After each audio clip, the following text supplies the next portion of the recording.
This is Ian from In 30 Minutes Guides. Today I'm going to show you 3 ways to customize your Gmail desktop background. If this video helps, please take a moment to subscribe and like, and let's get started. Here's my Gmail account, and you can see it looks pretty boring. I want to spice it up with some different colors or images in the background, and this is how to do it. Open up Gmail in any browser on any desktop operating system. Could be Windows, Mac, could be Chromebook. Look for the settings icon in the top right corner. Click on it, and then you'll see something that says theme. So select that, view all.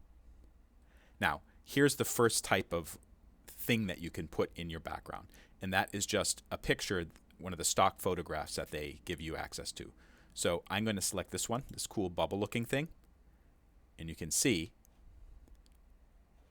save it, and you can see now I have this cool appearance on my Gmail inbox. There's 2 other ways that you can spice up your desktop background. Click on the settings icon again. Click on View All next to Theme. And they have some kind of plain Jane background colors here that you can use, or kind of a wallpapery type of thing. So if I wanted to use this, this light green color, spearmint, I could do that. And you can see that they have other types of patterns and things like that. Now, the final way to do it, and by the way, if you change your mind, just click cancel. It goes back to the one I selected before. The final thing you can do, go to Theme, View All, and you can actually select a photo that you have in your Google account. Click on My Photos, and you'll see what you have available.